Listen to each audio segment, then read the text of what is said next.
Hi everyone. All right, so this is the second attempt I am trying to make at recording this video. I was out here about 20 minutes ago, started to record, and the moment I started talking, it started downpouring on me. So hopefully the skies stay a little clearer right now, and also that the camera doesn't fog up or the background doesn't fog up too much during this video. So I'll try to keep an eye on that. But today's video is really about some lessons to know or to things to know before starting your candle business if you're just getting started. And there's a lot of things you should do before starting a candle business, but there's also a lot of things you should not worry about. And I could make one extremely long video or several videos talking about all the things that I wish I would have known before starting a candle making business, tips, tricks, business strategies, things like that. But that would be a little overwhelming. And so I'm going to end up breaking this down over several videos over the course of the future. But today we're going to talk about at least a handful of those things. Probably 7 things that I wish I would have known before I started my candle making business about 10, 12 years ago. And hopefully some of this insight helps you out going forward. Again, there are a lot of things to know and a lot of things that you should be aware of, but I want to focus on at least some of the things that came to mind today. It was a really nice day outside up until 20 minutes ago when it started pouring on me. So I decided to do this video outside. I hope you guys enjoy a little bit of a change of environment, change of scenery. But let's go ahead and break these things down one by one. The first and most important is something that's talked about a lot, and I know you've probably sick and tired of hearing it, but it's just basically to track everything. And when we talk about tracking everything, we're talking about your purchases, so your expenses, your receipts, your materials, your products, your processes, the work you do, your testing, your test results, customer, everything. Track everything. Now, that does seem a little overwhelming at first because you're like, what do I track? How do I track it? And ultimately, how you track it totally depends on you. I used Google Docs when I started off, and I just kept a running log, a daily log of everything I was working on, testing logs, or I used an Excel spreadsheet to track my purchases, keep every receipt, things like that. The point is just to track everything. And you don't even have to track it in any kind of super organized way. Just get everything down in some kind of log, a candle making log, your journey log. That way, in the future, if you ever have any questions or can't remember something you did early on, you can always refer back to it. Google is a very good searchable index, so it's always easy just to get everything down on a Google Doc, and later you can go search for whatever you might be looking for. So my number one suggestion is from day one, start tracking everything. Not just your expenses and your purchases, but like I said, testing. So maybe you're experimenting with a new wax, some new wicks, new fragrance oils. It doesn't have to be super methodical and ultra detailed. Just get it down so that you can always refer to it later, because 6 months into your journey, you might want to go back to what you did early on to make some tweaks. What did you learn? Learn from those, tests that you did early on, but unless you can find documentation of it, it's really, really tough to be able to make it helpful in the future. The next thing I want to talk about is having too much envy for other candle makers or candle maker products. The phrase keeping up with the Joneses. This is a problem for brand new candle makers because they see fancy labels, fancy jars, escalated prices, great branding. So many things are thrown at you that you see early on, thanks to social media, YouTube channels, being in Facebook groups, things like that. You're going to run into a lot of things that just make you envious. And you're like, I want to be that. I want that. How can I replicate something like that? My suggestions, my advice is not to worry about that early on. We all have this tendency to want to reflect what we see in others in our own work, and especially if it's good work that we're wanting to reflect. And there's nothing wrong with that, but starting off with that mentality early on is going to make things really overwhelming for you. You've got to remember that there's a difference between someone starting out in candle making and someone who's been doing it for 5 years. It's hard to replicate the same type of results that they're having early on, or the same type of look or branding or labels or jars. It takes a while to get to where you ultimately want to be. And so I would say, try not to focus on everyone else early on, just focus on you and your product. You got into this hobby because it interested you, so just focus on that. Enjoy the candle making process, learn to make the best product you can, and work on your own brand and your own labels, because one problem with trying to, I don't want to say copy, but one problem with trying to use everyone else's motivation is you tend to lose some of your own unique creativity. So start off early on by just doing you, right? Just focus on you and your products. And then as you develop and as you grow, you can start working other things in from other candle makers and other products, trying to improve your product. It's just so easy early on to want to do what everyone else is doing. You see them using these fancy jars that end up costing a fortune. And when you try to do that and work that into your products, you realize how expensive it costs to make, and then you're not really making good margins on your product. And then ultimately it's hard for you to profit, and your business might suffer from it or never really take off to begin with. So Don't worry about keeping up with the Joneses. Focus on you. Build your business, your brand from ground level. You'll have better results than trying to just worry about what everyone else is doing. Which kind of leads me to number 3, which is having realistic expectations. When you start off with your candle making journey, particularly if you're in candle making groups or following channels, and you got into this with the hope of making a profit or really starting a business, your focus, your eye is on the money. Your eye is on the profit. Like, how can I turn this into a business? The problem is that kind of takes your eye off the ball. You really got to learn fundamentals and basics before you worry about shooting the basketball through the hoop.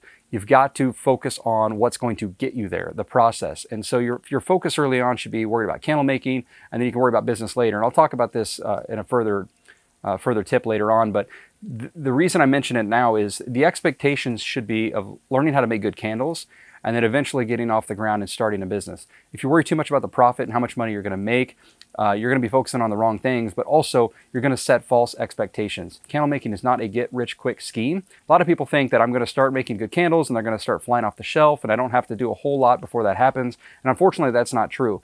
Almost all businesses in the world take a good year or two before you really even start showing profit, but candle making is even tougher because you're starting off as a handcrafter, you're having to stock up inventory, you're having to manufacture products, you got to market and advertise yourself. It can really take a while before you start seeing sales.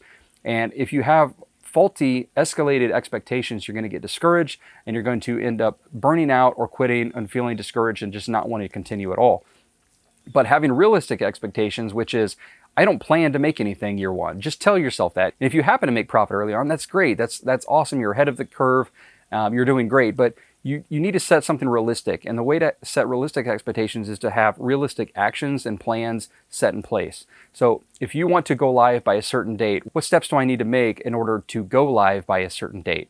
If I want to have my first $1,000 in sales by fall of 2021, what do I need to do to get to that point? So having realistic expectations also means having realistic goals and action items along the way. So create a plan and have that plan turn into realistic expectations for the future so that you aren't constantly feeling like you're just not succeeding or you're not meeting your lofty expectations from day one. One way to help you do that is the methodology of KISS. Keep it simple, stupid. And that is something that I wish I would have done early on. I had this tendency to overcomplicate things way too early, and in general, actually. And I was trying to do too much too early at once, and it can really, really overwhelm you and make you actually make things slower to develop. So keep everything simple. And what do I mean by keeping things simple? Focus on one jar and just a handful of scents and one label, and then focus on keeping a simple process. If you try to make things too intricate and too detailed, and you've got too many products going on and too many materials going on to handle, it's going to get, not only is it going to make step one harder, which is tracking everything, but it's also going to make it harder for you to stay focused and not get burnt out and overwhelmed. So I would definitely keep things simple. I started off with way too many jar options, way too many fragrance oils. I mean, I bought 100 fragrance oils 2 months in, and that was way too much, obviously. I just was excited about trying so many different things, and I know we all have that fragrance oil addiction where we just keep wanting to buy more and more and more. All that does is set you back. So have a plan, and in that plan, make sure that you're keeping a simple process. Settle on a jar. After you do some testing, pick one jar to start with, and start off with, anywhere between 5 and 10 fragrance oils. Perfect those. Get a business off the ground, get something stable and set in stone, and then you can continue to add to that in the future and build off of that. Once you simplify your processes, it's easier to add on down the road, but it's much more difficult to do that in reverse. If you have too many processes and things are too complicated early on, it's just going to throw everything off from that point forward. That'll just cause things to be difficult forever. Tip number 5 would be get a good test group, product testers. When you're starting out, get some friends and family, which I wouldn't say put 100% stock into that, because friends and family are generally going to be supportive of you and what you're doing, but it's a good idea to at least get a test group. So when you are creating new products, you can send them to them for free and just say, hey, let me know what you think about this. Is the cold throw good? Is the hot throw good? Do you like the fragrance in general? How did it burn? That way it's not all you putting your entire bias and subjectiveness into it. You want some objective, or at least mostly objective. Being friends and family, it's not going to be entirely objective, but it'll be close. And you want some real feedback. You know, let them know what you're doing, and just say you're working on some new products and you'd like them to test them out and give you some general feedback. Give them some type of rate card or rating system so they can give you some results, and then make sure there's a section for open comments. You know, so you might have them rate on several different factors on a scale of 1 to 5 or 1 to 10, but then leave a box for additional notes, and then give them some perks. Not only are they getting some free candles to test for you, but then also give them a coupon for when your products go live, you know, something like that. So having an ongoing test group is great. And it's also a good idea to keep a test group for a while. You can definitely have some people change in and out of that group, you know, add some new fresh testers every once in a while, but it's also good to have some consistent for a while, because they'll be the ones that notice if your product, you know, product B that they're testing a month later is stronger or not as strong as product A was when they tested the month previous. So a group of testers is definitely a good way to get going in the beginning as well, to get some objective feedback. Number 6, and I talk about this one a lot across many of my videos, and that is having an inventory system. I've got a lot of videos talking about what I use and how I use it, and some detailed tutorials on it. It's called Crafty Base, is the one that I use, and I'll link that playlist up above. But the key is just having some way of tracking your inventory. A lot of people might be thinking, well, I'll just worry about that when I get to that point, when I'm starting my business. But I promise you, the earlier you start tracking your inventory, the easier it will be going forward. Inventory is a very difficult process sometimes anyways. Having certain applications help with that. But the sooner you can get started using it, the less problems you'll have later, because you won't have to backdate your information. You just won't have near as many complications in the future the earlier you get started tracking inventory. If you want to track it only on a spreadsheet or something like that, it's totally fine. Again, particularly if you're just getting started and you're looking not to spend any money on any kind of system or software or applications, that makes total sense. But it's a good idea to track inventory the moment you get started, even if you're just testing, because it will save you a lot of time and headache down the road. And finally, and probably the most important tip among all of these tips is, I know this video is about things to know before you start your candle business, but the number one tip is to not focus on a candle business. Your entire focus starting off should be how to make good candles. The candles are the product for your business, and if you don't have a good product, the business is irrelevant. Yes, a lot of people are going to worry about labels and branding and product photography and, you know, pricing and the business side of things, all of that. And those are all things you will need to know at some point.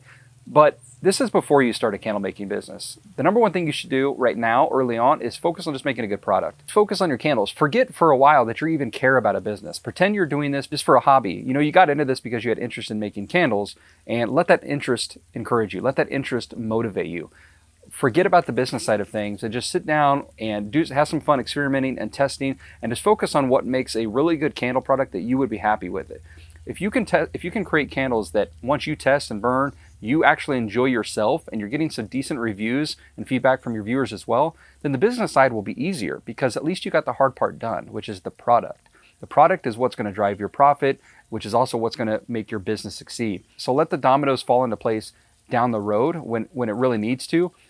The entire focus early on should just be about making good candles. You can do that through YouTube videos, candle making groups, working with the other candle maker community.